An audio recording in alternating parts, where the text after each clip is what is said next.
Welcome to Watchman on the Wall, a daily outreach of Southwest Radio Ministries and swrc.com. God is still on the throne, and prayer changes things.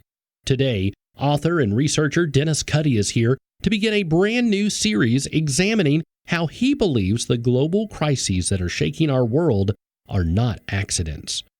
In today's world, it can be hard to discern who your friends are and who might be less trustworthy.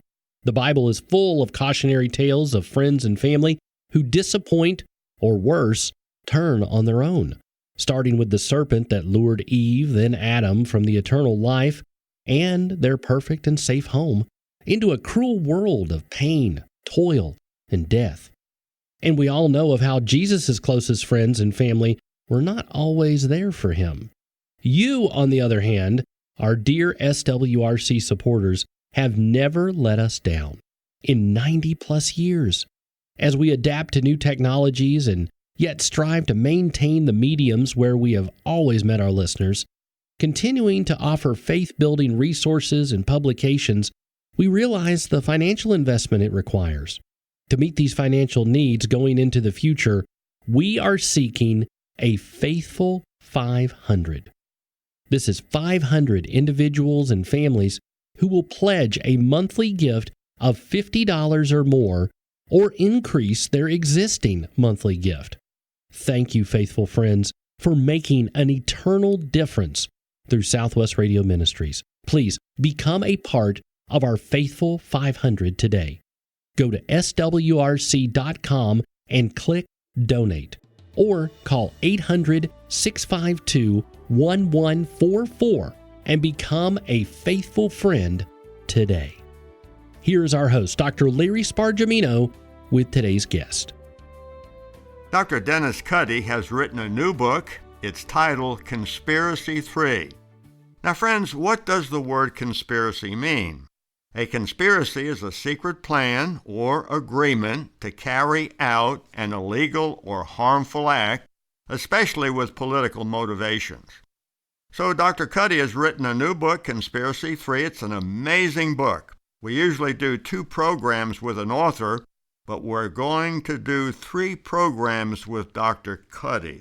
This book is, I might say it's a compendium. He gives so much historical information. He can follow so many trails to show what's happening today. This is very, very deliberate.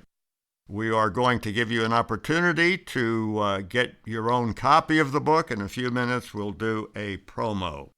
Dr. Cuddy, thank you so much for being with us once again. Thanks for having me. We have been involved in costly and sometimes very bloody wars, or, quote, military actions. America gets involved in fighting wars in other countries, like in Iraq, but America doesn't profit. Seems like the power elites are the ones to profit. How does that work? What are we doing wrong? Why are the costly wars being fought? They don't help us. They disgrace us. Talk to us a little bit about that. The first thing the listeners need to understand is that the power elite controls things. They sit above presidents, and they will manipulate events to their own satisfaction. For example, there's a lot of profit for arms dealers in having wars. And there's, over a period of time, what I try to emphasize is things that are important that the average person doesn't know about, such as 9/11. 9/11 didn't have to happen. It was easily preventable. That's something I think the people would be interested in knowing. I also include historically, like the Illuminati. A lot of people say, well, there's no Illuminati. They didn't exist. Well, they actually did. And if a person wants to, they can look at one of my other books, Power Elite, Their History and Future, and find out all about them. But wars and rumors of wars is mentioned in the Bible. And therefore it's going to be. And there will be an Armageddon. There will be certain things, if you look at the Bible, that are going to happen. And what they've done has distracted the average person. And they're very clever psychologically. When we were talking before we went on the air about Edward Bernays, for example, he was the father of public opinion. He was the nephew of Sigmund Freud. And he would manipulate. I'll give you an example of the manipulation. Tobacco companies wanted to increase their sales. Women, largely 100 years ago, didn't smoke. They didn't at all. And so they figured, well, women don't like a strong tobacco, so we'll have a menthol. And so Lucky Strike had a red bullseye on the cover of each pack, and they wanted a green for the menthol. What they did was they knew that women are interested in fashions.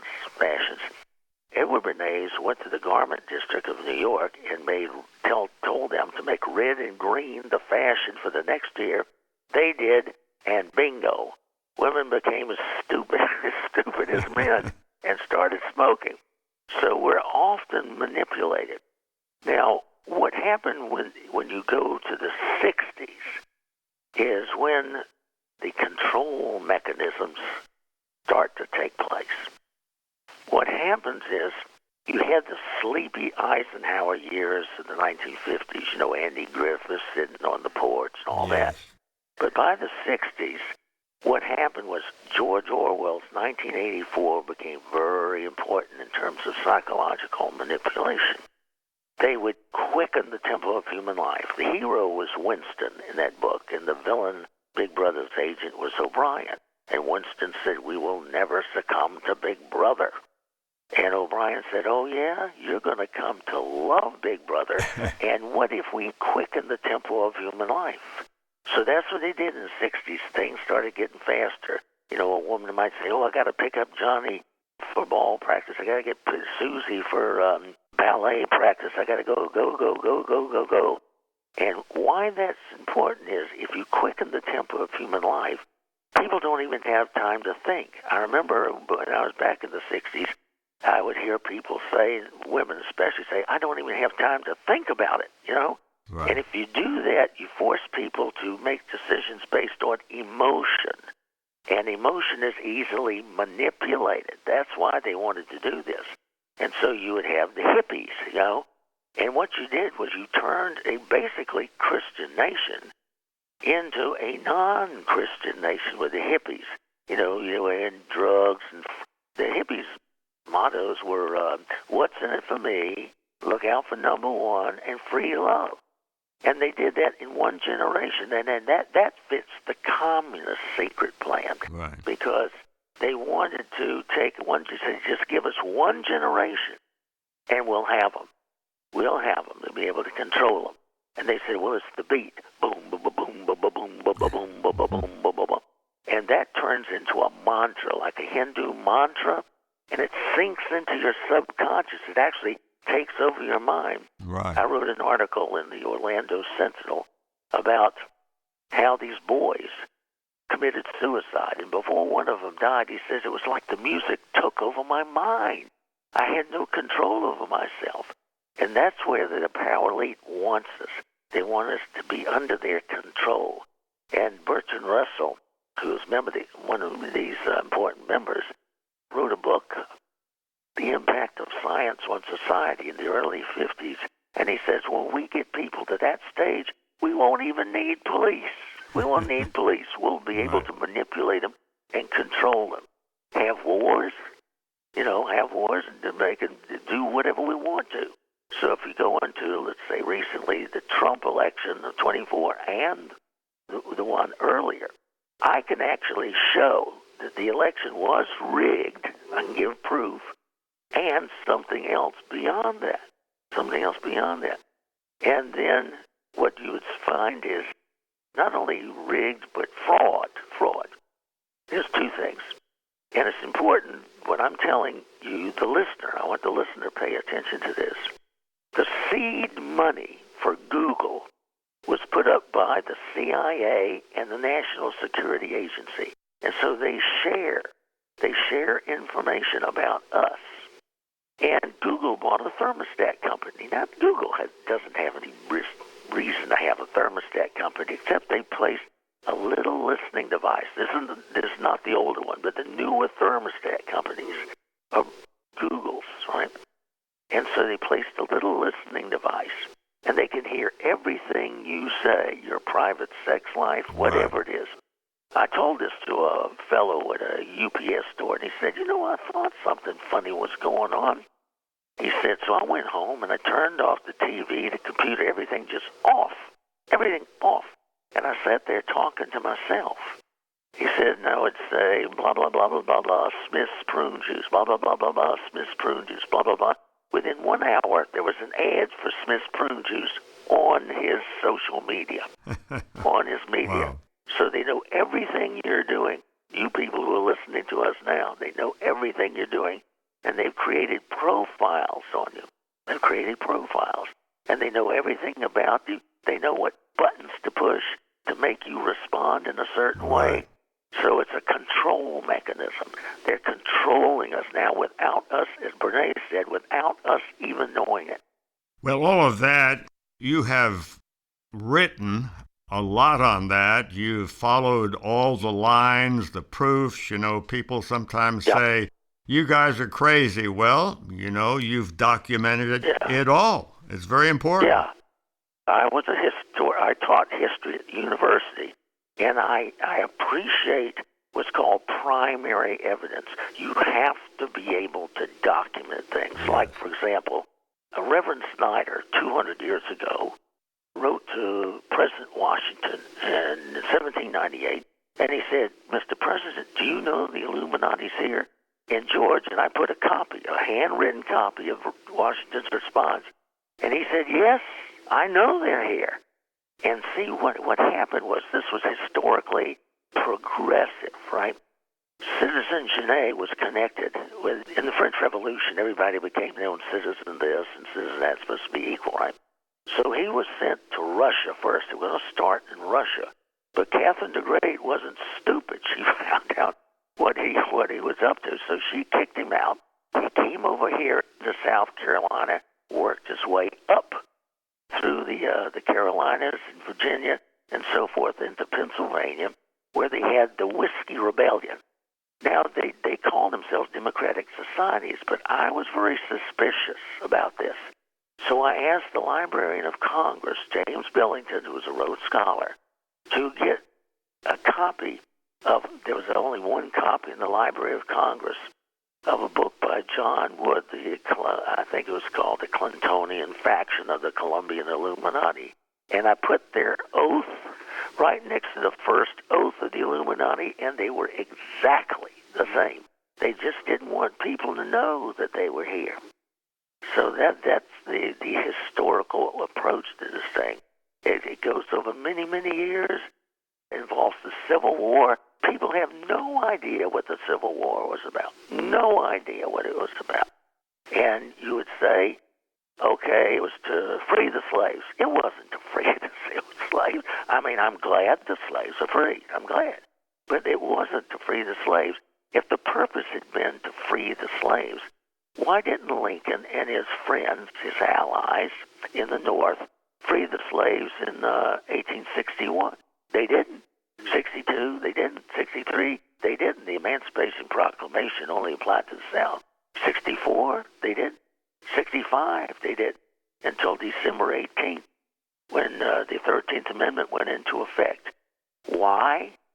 Because the northern textile mills, one of which my father and grandfather worked for, in Pacific Mills in Lawrence, Massachusetts, my father was from Massachusetts, they benefited greatly from that cheap slave-picked cotton.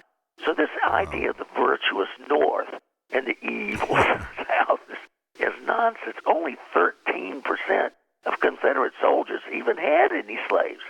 They were out there, planting the potatoes and working in the fields just like a slave. And that Harriet Beecher Stowe, Uncle Tom's Cabin, I'm not saying it didn't happen, that slaves were beaten, the field slaves were beaten, but it didn't make sense. You didn't want to beat up a prime field hand. So there's been a lot of untruth. I could go on and on, but I'll stop with that. I'm just saying they hide a lot of stuff from us. Right. Let me jump in here with a promo because I know our listeners will want to get your new book. The title of Dr. Dennis Cuddy's book is Conspiracy 3. You will want your own copy of Conspiracy 3. There's no way we could cover all the information on these programs, and even if we could, you could not remember it all. Our toll-free number, 1-800-652-1144. Just give us a call, and we can get you this information. Dr. Cuddy, when you speak about manipulation and you speak about things going on behind the scenes that, quote, just happened, they've all been manipulated. Now, there's something that you write about. You say that both the Soviets as well as the communist Chinese were funded by the power elite, and even the Cuban Missile Crisis of 1962. It was portrayed as a great victory for President Kennedy against the Soviets, but you say it wasn't. No. Was this because of some kind of a dialectical process? How does that all tie in with this? Well, that's part of it. There was a book, a very good book, by Graham Allison, a Harvard professor, called Essence of Decision. And it was about the Cuban Missile Crisis. And if you just were logical, you would see what a farce that was. At that time, they had nuclear-armed submarines off the coast of Boston, New York, Washington, New Orleans, Los Angeles, San Francisco. They did not need an ICBM from Cuba just 90 miles away. What, to hit Detroit? They didn't need to hit Detroit. If you knocked out all those cities, we were dead. We were gone. They didn't need it. So the people in Kennedy were conned. They were conned doing the thing. You know, this is really interesting. There's so many ways we could go, but as we began the previous, at the very beginning, you said that 9/11 was preventable. Tell us about that, because we know it was very embarrassing to us to see this happen on our own soil. You know, we're usually kind of, well, we're safe, nobody can reach us. But this was preventable. Tell us about that. All right. First of all, Osama bin Laden was our guy. We trained his people for the Mujahideen, and we gave them the shoulder-launched rockets to use against the Soviet helicopters. That's what won that particular thing. Now, what happened is that I give the story as Little Timmy. I call him Little Timmy. Could have advised George W. Bush. The summer before 9/11, what happened was there was a publication that was even in Northwest Airlines flightattendants.com. It was that pervasive. It was by a Bill Gertz, and he was recounting how at Wakilah Air Base in Iran, they were practicing hijacking planes and crashing them into our important buildings. So it's right there, you know. It's coming, guys. Now, what Dick Cheney said, and Dick Cheney was really running foreign policy at that time, he said, well, we thought it was going to be an attack against our interest overseas, right? But the information was so serious that by August the 1st, President George W. Bush, was given a presidential memorandum that said bin Laden determined to strike in the U.S. So here comes Little Timmy. George is sitting around with his advisors, and he says, Little Timmy, what do we do? Little Timmy says, well, the first thing you got to do is figure out where they might hit. And Little Timmy tells him, well, we don't know, but a good place might be the World Trade Center since they tried to blow it up in 1993. Right. And the only reason that didn't work was because there was one space separating the truck bomb from the column. If that had been right up against that column, they could have hit they explode that van, and the idea was one of the towers would fall into the other tower. And you could have had 50,000 deaths because each tower held 25,000 people. So it was prepared like that. And Little Timmy says, all right, so we figure we'll focus on the World Trade Center, truck bomb, sarin gas, all this, and an air attack. And President Bush says, well, Little Timmy, what kind of air attack? And little Timmy says, well, it's obvious. You have to have something that can counter any air attack. And that would be just to have an Apache Longbow helicopter on standby alert at one of New York's three forts. It doesn't have to be in the air all the time, just standby alert. And if anything suspicious happens, like it did, the transponders were turned off, you send up the Apache. In 2 minutes, it's right by the towers, and it could knock with its 30-millimeter chain gun, its rockets, and a Hellfire missile. It can knock any plane out of the air. It was that simple to avoid 9/11. Wow. Dr. Cuddy, thank you so much for your insights and comments. And friends, I want to let you know that Dr. Cuddy will be back with us for 2 more shows. Be sure to tune in again, and we're going to pick up where we left off. And as you can see, Dr. Cuddy is an expert. He spent many, many years in studying this material. He loves the idea of getting primary evidence, and I think so important that we do that, and he does that, and this will fill you with knowledge and understanding. Dr. Cuddy, we're looking forward to another program tomorrow. Thank you. What if the global crises shaking our world aren't accidents, but are part of a carefully crafted plan?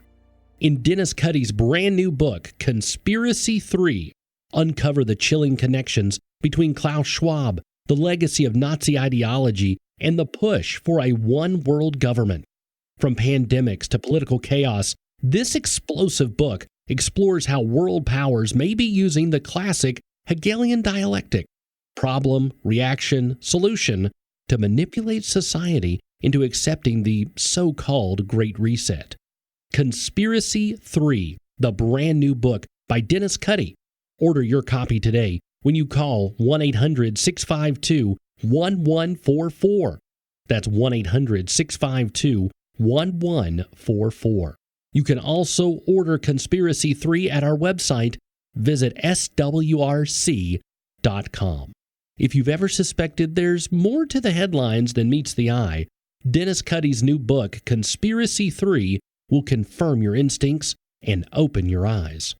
1-800-652-1144. Back in July, we hosted our first ever biblically grounded archaeology conference.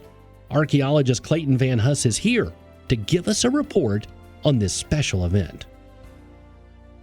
The inaugural biblically grounded archaeology experience was held on July 11th to 12th at Antioch Baptist Church in Bristol, Virginia. There were 6 speakers, all archaeologists, presenting current research and the most recent news from the field of biblical archaeology. They presented to an audience of around 100 people who attended both in person and online. In addition, Expedition Archaeology displayed a collection of over 50 biblical artifacts, some of which were presented to attendees to pick up and to touch, handling actual material culture from the Bible. Friday's presentations began with Tommy Chamberlain, the founder of Expedition Archaeology, who spoke on the use of artifacts to illuminate the Old Testament. His point was illustrated quite literally when he put olive oil in a 3,000-year-old Iron Age lamp from the time of David and lit it. Next was a presentation by Dr. Douglas Petrovich from Brooks Bible College. Dr. Petrovich examined the archaeological evidence from Avaris, a modern Tel El Daba, it's a city in Egypt, to make his case for the finding of Joseph in Egypt during the 12th Egyptian dynasty. I had the privilege of giving Friday's third presentation, in which I warned of the dangers of riding the unicorn. I taught attendees how to spot the difference between the legitimate scientific study of biblical culture and history and the sensational claims of adventurers that I call unicorn Bible archaeology because it falls into the realm of pure fantasy. You see, we must be aware of sensational claims because we make the most sensational claim of all as believers. We claim that Jesus died, was buried, rose again bodily, and that because of his sacrifice, you and I can live with him for all eternity. Now, the post-lunch presentations on Friday began with the Bible Archaeology Report's own Brian Wendell. Brian spoke on the top 10 archaeological evidences for the Apostle Paul. These archaeological finds from around the Mediterranean demonstrated the historicity of the people, places, and events from the life of Paul, from the epistles and the book of Acts. Now, after Brian Wendell, Abigail Van Huss talked about the archaeology of a miracle, excavating the place where Hannah prayed. Abigail is the assistant director of excavations at Shiloh, where the Ark of the Covenant was housed within the tabernacle for over 300 years. She spoke on the history of excavations at Shiloh from the Danish dig in the 1920s through the most recent discoveries from the 2025 excavations by Associates for Biblical Research. And that was only several weeks before the conference. The final speaker of the day was Dr. Scott Stripling, provost of the Bible Seminary in Katy, Texas, and director of excavations at Shiloh. Now, Dr. Stripling expanded on Abigail's presentation by talking about Shiloh's favisa. Saturday's final presentation was given by myself and dealt with a group of marauders in Canaan who wreaked havoc among the cities of the Canaanites. Using contextual, archaeological, and epigraphic evidence, I argued that the Habiru of the Amarna letters were indeed the biblical Hebrews under Joshua. Now, the inaugural biblically grounded archaeology experience was an opportunity for biblical enthusiasts, from archaeologists to lay people, to learn about how the Bible clearly and accurately records real people, real places, and real events. Now, if you are interested in hearing these presentations and seeing the visuals used by the presenters, I invite you to visit swrc.com,